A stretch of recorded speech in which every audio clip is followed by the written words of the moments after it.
नमस्कार, आप देख रहे हैं आर्य न्यूज। मैं हूं आपके साथ पल्लवी सिंह। बुलेटिन की शुरुआत करेंगे एक बड़ी खबर के साथ। बता दें कि ऐतिहासिक मौका आज के दिन भारत के लिए। आज एक ऐतिहासिक दिन जहां भारतीय पुरुष हॉकी टीम ने करिश्मा कर दिखाया है। बता दें 41 साल बाद पुरुष हॉकी टीम ने जीता है मेडल। एक बार फिर से देश के कई दिग्गजों ने दी हॉकी टीम को बधाई। टोक्यो ओलंपिक्स में हॉकी टीम ने किया प्रदर्शन। भारत को अपनी हॉकी टीम पर है गर्व, पीएम मोदी ने लिखा। बता दें पीएम मोदी की तरफ से हॉकी टीम के सभी खिलाड़ियों को बधाई दी गई।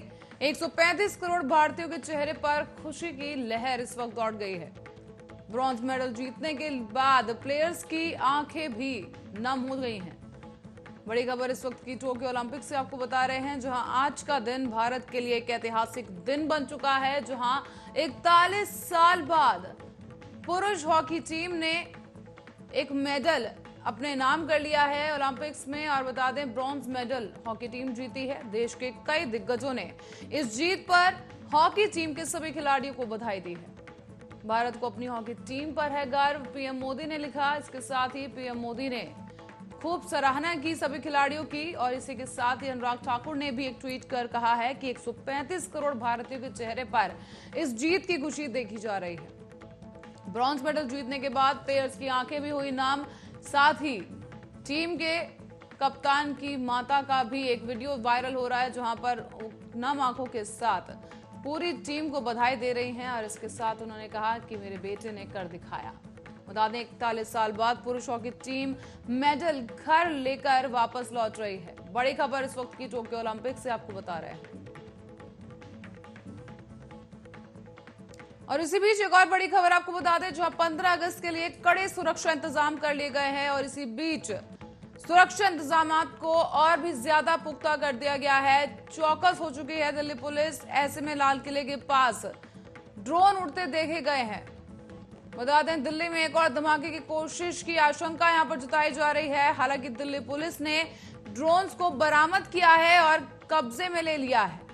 15 अगस्त के लिए कड़े सुरक्षा इंतजाम, सभी चाक चौबंद सुरक्षाओं की तैयारी इस वक्त की जा रही है। लाल किले के पास ड्रोन उड़ते हुए देखे गए हैं, जिन्हें दिल्ली पुलिस ने कब्जे में ले लिया है, जब्त कर लिया है और आगे की कार्रवाई की जा रही है। बता दें बड़ी खबर इस वक्त की आपको बता रहे हैं, जहां पर ड्रोन के जरिए नापाक कोशिश की जा रही है।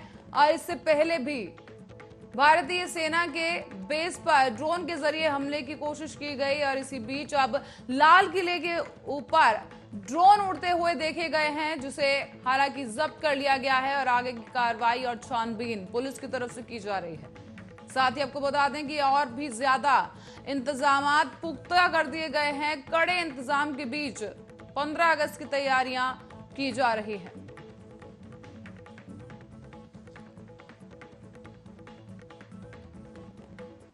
और इसी बीच रुक करेंगे महाराजगंज का, जहां से एक और बड़ी खबर सामने आ रही है। बता दें पुलिस की एक बड़ी कार्रवाई महाराजगंज से सामने आई है।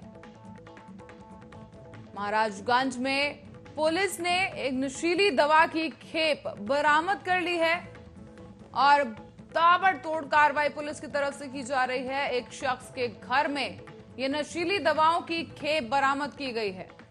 बता दें जांच के दौरान ये सामने आया है कि नेपाल तक इस पूरे मामले का जाल फैला हुआ था। और इसी के साथ ही पुलिस ने करीब 686 करोड़ की नशीली दवाएं बरामद की हैं। बड़ी और अहम खबर इस वक्त की महाराजगंज से आपको बता रहे हैं, जहां पुलिस की एक बड़ी कार्रवाई देखने को मिली है। बड़ी सफलता पुलिस के हाथ लगी है। नशीली दवा की खेप पुलिस ने बरामद कर ली है। बता दें कि एक शख्स के घर में ये खेप बरामद की गई है, जहां पर नशीली दवाएं पुलिस ने जब्त कर ली हैं।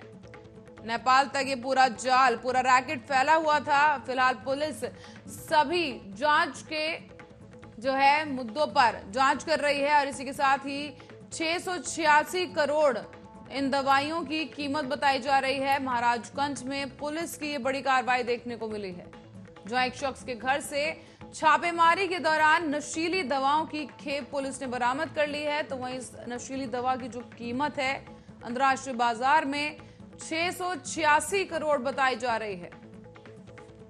बड़ी खबर इस वक्त की महाराजगंज से सामने आई है। नेपाल तक ये पूरा जाल फैला हुआ था और इसी के साथ ही पुलिस अब सभी पहलुओं की जांच में जुट चुकी है। 686 करोड़ की नशीली दवाएं महाराजगंज से पुलिस ने बरामद कर ली है।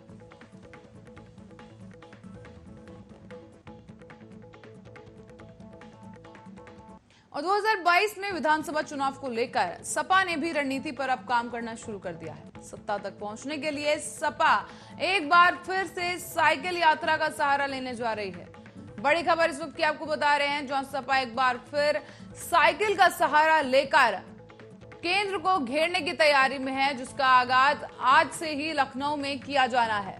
बड़ी खबर इस वक्त की आपको बता रहे हैं, जहां पर अखिलेश यादव की अगुवाई में साइकिल यात्रा निकाली जाएगी, जहां महंगाई और कृषि कानूनों के मुद्दे पर एक बार फिर से बीजेपी को घेरने की तैयारी यहां पर की गई है। 2022 विधानसभा चुनाव को देखते हुए इस साइकिल यात्रा काफी अहम मानी जा रही है। बड़ी खबर इस वक्त की आपको बता रहे हैं, जो अखिलेश यादव की अगुवाई में नई रणनीति पर काम करना यहां पर शुरू कर दिया गया है सपा पार्टी की तरफ से, और एक साइकिल यात्रा यहां पर निकाली जाएगी। बता दें कि सत्ता तक पहुंचने के लिए सपा एक बार फिर से साइकिल का सहारा लेकर एक यात्रा निकालने जा रही है, जिसका आगाज लखनऊ से सपा अध्यक्ष अखिलेश यादव साइकिल चलाकर करेंगे। इसी के साथ ही पार्टी के सांसद, विधायक और पूर्व मंत्री भी अलग अलग जिलों में साइकिल यात्रा की कमान संभालेंगे। साथ ही बता दें कि कल से ही सपा का प्रबुद्ध वर्ग सम्मेलन भी बलिया से शुरू होने जा रहा है।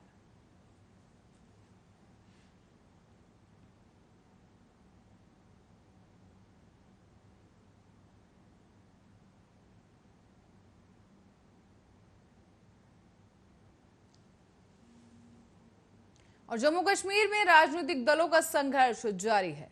इस बीच पीपुल्स डेमोक्रेटिक पार्टी ने एक बयान भी दे डाला है। पीडीपी विशेष दर्जे की बहाली के लिए संघर्ष जारी है।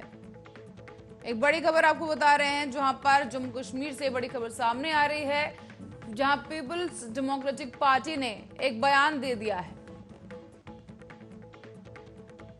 पीपुल्स डेमोक्रेटिक पार्टी ने यह बयान दिया है और इसी के साथ ही जम्मू कश्मीर में धारा 370 हटाए जाने को लेकर यह बयान जारी किया गया है। विशेष दर्जे की बहाली के लिए आंदोलन की घोषणा जम्मू कश्मीर में कर दी गई है। तो वहीं महबूबा मुफ्ती ने भी एक बयान जारी कर दिया गया है, जहां पर उन्होंने कहा कि 5 अगस्त देश के संवैधानिक इतिहास में काला दिन है।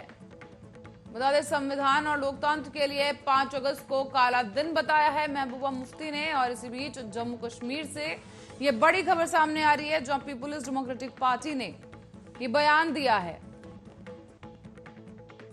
पीपुल्स डेमोक्रेटिक पार्टी का यह बयान विवादों में घिर चुका है। बता दें कि जम्मू कश्मीर में विशेष दर्जे की बहाली के लिए आंदोलन की घोषणा कर दी गई है।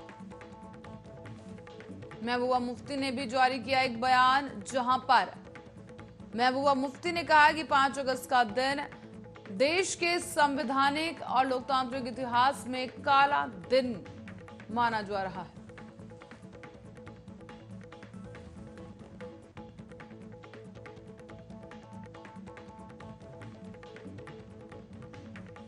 वहीं मुख्यमंत्री योगी आदित्यनाथ अपने गोरखपुर दौरे के दौरान गोरखनाथ मंदिर पहुंचे हैं, जहां उन्होंने बाबा गोरखनाथ की पूजा अर्चना की और लीन महंत अवैधनाथ की समाधि पर माथा भी टेका है। बड़ी खबर इस वक्त की आपको बता दें, सीएम योगी आदित्यनाथ गोरखपुर पहुंचे हैं, जहां उन्होंने गोरखनाथ मंदिर में दर्शन किए, साथ ही बाबा गोरखनाथ की पूजा अर्चना की। लीन महंत अवैधनाथ की समाधि पर सीएम योगी ने माथा भी टेका है और गोरखपुर पहुंचे हैं सीएम योगी आदित्यनाथ।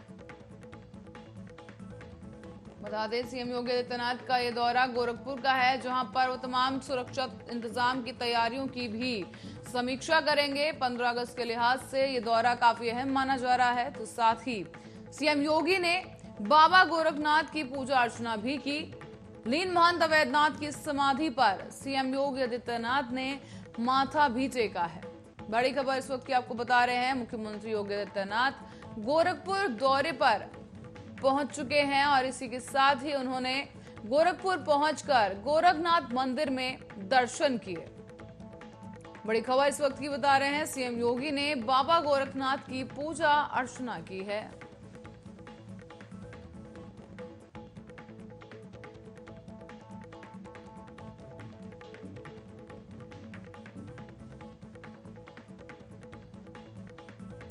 वहीं गद्दाफी के बेटे सैफ अल इस्लाम का कहना है कि वो लीबिया में दोबारा से अपना शासन चलाना चाहता है।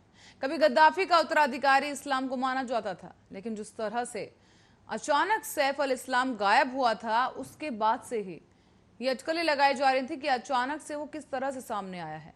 और ऐसे में अपनी इच्छा इस्लाम ने व्यक्त की और ये काफी सवाल खड़े कर देता है। क्या है पूरा मामला, देखिए इस रिपोर्ट में।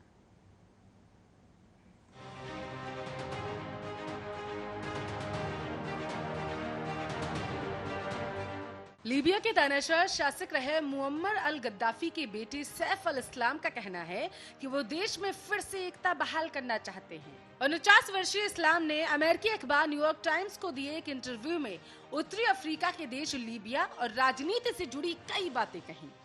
उन्होंने लीबिया में राष्ट्रपति चुनाव में अपनी दावेदारी की संभावना से भी इनकार नहीं किया।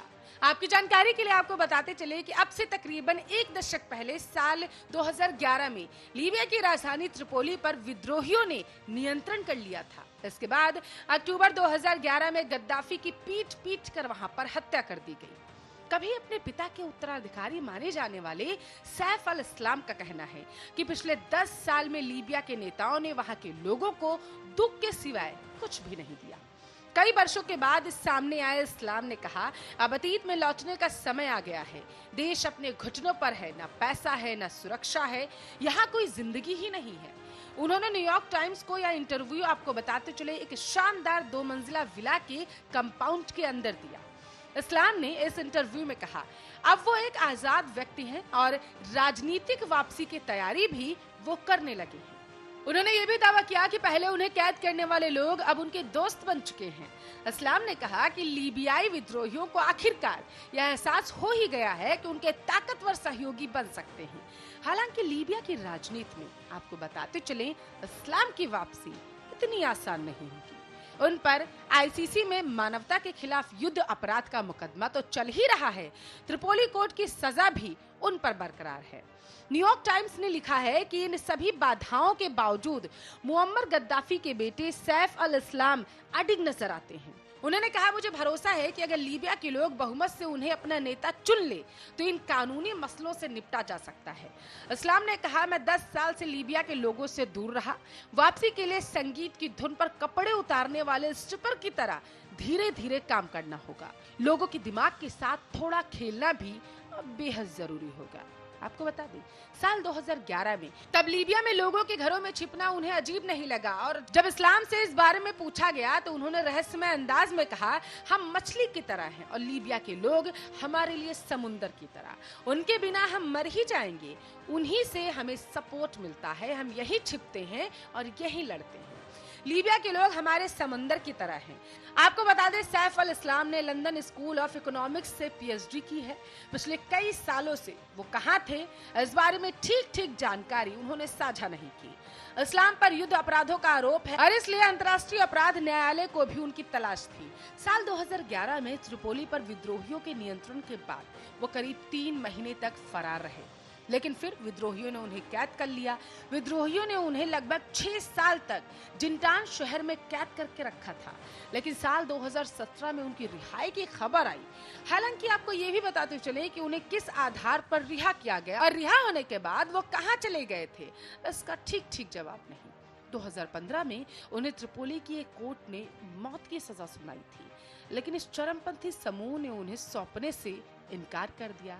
आज से कई साल पहले सैफ अल इस्लाम को उनके तानाशाह पिता गद्दाफी के सुधारवादी चेहरे के रूप में भी देखा जाता था, क्योंकि उन्होंने पश्चिमी देशों से लीबिया के संबंध सुधारने में अहम भूमिका निभाई। मगर इसके बाद साल 2011 में उन पर भीड़ को हिंसा के लिए उकसाने और प्रदर्शनकारियों की हत्या के आरोप लगे। मुअम्मर गद्दाफी और उनका परिवार करीब 4 दशक तक लीबिया की सत्ता पर काबिज था, लेकिन फिर साल 2011 में आई अरब क्रांति के बाद वहां भी विद्रोह भड़का। इसी क्रम में विद्रोहियों ने राजधानी त्रिपोली पर नियंत्रण कर लिया और फिर भीड़ ने गद्दाफी को पीट कर वहां पर मार डाला था। इस हमले में गद्दाफी के 7 बेटे भी मारे गए थे, लेकिन इस्लाम किसी तरह बच निकले थे। इस इंटरव्यू से पहले सैफ अल इस्लाम को आखिरी बार आपको बताते चले साल 2014 में देखा गया था, जब वो त्रिपोली की अदालत में खुद पर चल रहे मुकदमे की सुनवाई के लिए जिंटान शहर से वीडियो लिंक के जरिए पेश हुए थे। Special desk, Arya news.